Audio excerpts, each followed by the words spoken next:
नहीं तो सोए रहेंगे, आ गई मुरली, हाँ चलो लेटे लेटे चलाओ भाई टीवी, फिर थोड़ा सो लिया, थोड़ा सुन लिया, सुस्ती कितनी आएगी। इसलिए बाबा ने सेंटर खोले, यहाँ आओ, सवेरे उठो। कई बहनों ने तो ऐसा किया हुआ है कि आसपास जो भाई बहने हैं वो अमृत वेला करने भी सेंटर में आते हैं, वो सुनाते हैं। इससे हमें बहुत चुस्ती रहती है ना, हम सोएंगे नहीं सवेरे, नहीं तो घर में सो जाते हैं, ठंडा हो जाता है, संकल्प ढीले हो जाते हैं। इसलिए ऑनलाइन चला तो ठीक, लेकिन सेंटर का महत्व तो अपना ही है या नहीं? बोलो, ढील ठंडा बोल रहे हैं। माता तो चुस्त रहती है थोड़ी, पर भाई थोड़े ठंडे रहते हैं। ठंडे नहीं होना है। एक और रहस्य है इन चीजों में, जिस रहस्य को बहुत कम लोग जानते हैं। आपका यहाँ आना, कहीं भी सेंटर में माना शिव बाबा की रोज नजर आप पर पड़ेगी तो घर में भी, पर यहाँ कुछ विशेष प्राप्तियां होगी। हम उसकी नजरों में रहेंगे, क्योंकि उसकी एक आज्ञा का पालन भी तो हो रहा है ना, जो बाबा ने अभी कहा सवेरे से और रात तक के श्रीमद् बाबा ने दी है। उनकी मनोहर जब उठती थी तो लिस्ट बनवाया करती थी, क्या क्या श्रीमद् दी है, सोचो क्या, बोलो क्या, देखो कैसे, कर्म कैसे करो, व्यवहार में कैसे आओ, जगते क्या करो, सोने से पहले क्या करो, खाओ कैसे, बनाओ कैसे, सारा है ना। तो उनमें से जब हम सेंटर में आते हैं तो हमें एक विशेष बल मिलता है। तो ये धारणा हमने आपके पास रखी, पर एक धारणा पर और ध्यान देना है जो हमारे लाइफ को बहुत ही स्पिरिचुअल बनाएगी, अलौकिकता से भरपूर करेगी। वो है निरहंकारिता, जिस पर बाबा का बहुत जोर रहा है।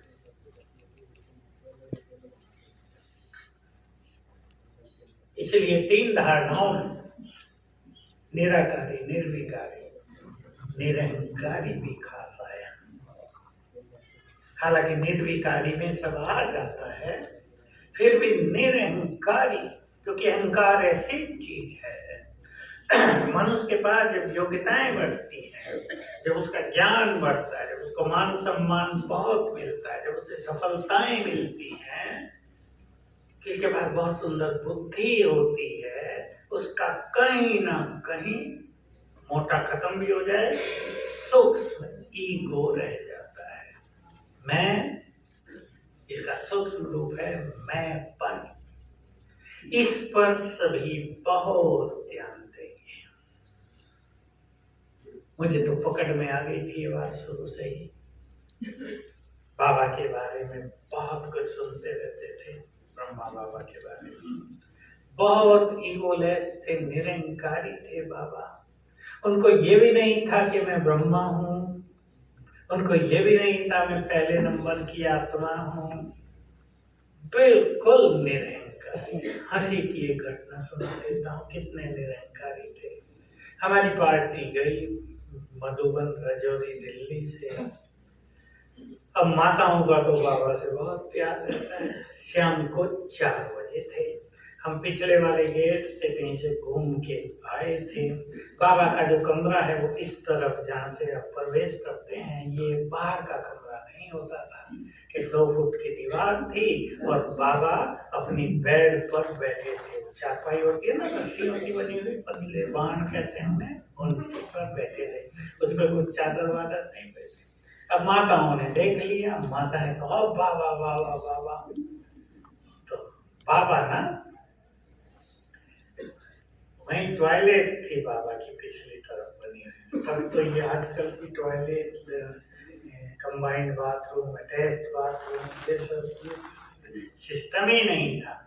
बाहर बनती थी और वो फ्लश वाला सिस्टम भी नहीं था। तो बाबा बनियान पहन के, बनियान कपड़े वाला जिसमें जेब भी होती है ना, बूढ़े पहनते हैं, देखे हैं ना, और लंबा सा नेकर और हाथ में लोटा।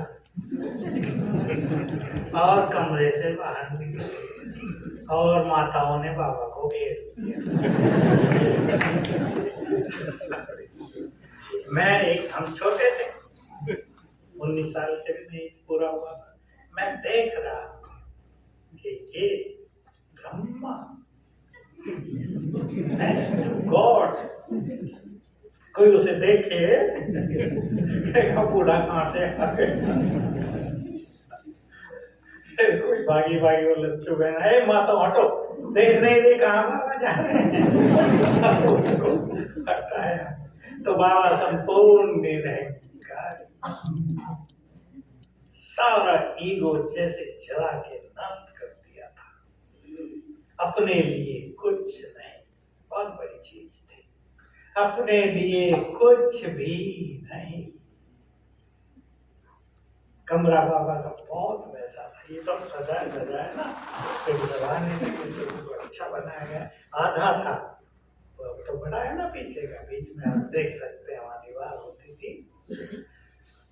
तो एक सुंदर बात याद रखें, जो कुछ मेरे पास है वो सब प्रभु देन है। मुझे ये बाबा के महावाक्य बहुत भावे थे, जब से सुने थे। जो कुछ हमारे पास है, या वो अवसर देता है, या बुद्धि दी है, या हम अच्छी क्लास कराएं, कुछ भी है, सब प्रभु दे। इसमें हमारा नहीं है कुछ। मेरे को तो बहुत अच्छे अनुभव होते हैं। कब मैं बाबा को बुलाना भूल जाऊं, भूलता तो नहीं हूं, पर 100 में से 5 बार भूल जाए तो भारी होने लगता है। थोड़ी देर में मैं सोचता हूँ क्या हो गया, मेरा फ्लो नहीं चल रहा है, तुरंत याद आता, बुलाया ही नहीं तुमने, बुलाओ, बुलाते। सुंदर, ये सचमुच वंडरफुल अनुभव होते। तो जो कुछ हमारे पास है वो सब बोलो ईश्वरीय देन, प्रभु देन। चाहे हमें सफलता बहुत मिलती है, चाहे हमें मान सम्मान बहुत मिल रहा है जीवन में, चाहे धन बहुत है, चाहे हमारा परिवार, चाहे आपके बच्चे बहुत अच्छे हैं, योग्य हैं, अच्छे अच्छे पदों पर हैं, ये सब प्रभु देन है। पसंद है बात? लिख लेना और इसका अभ्यास करना। लास्ट बात, बाबा जो हमें होमवर्क देकर गए, दिया तो बहुत पहले से, लेकिन पीछे भी देकर गए थे पहली मुरली में।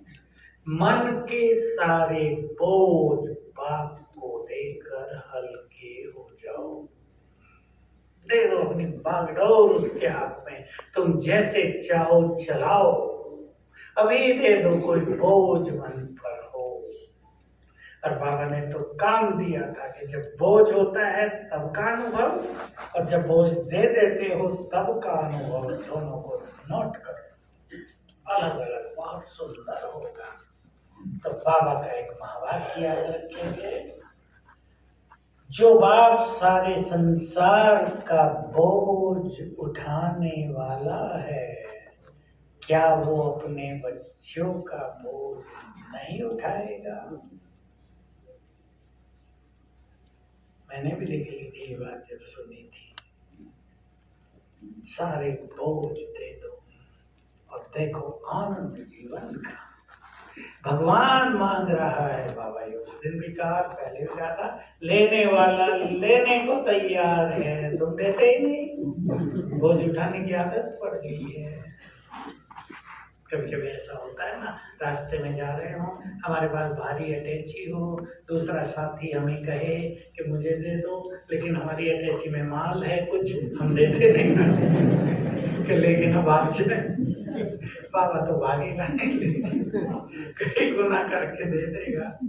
हल्का करना अपने को, ये बुद्धिमानी है। ओम शांति।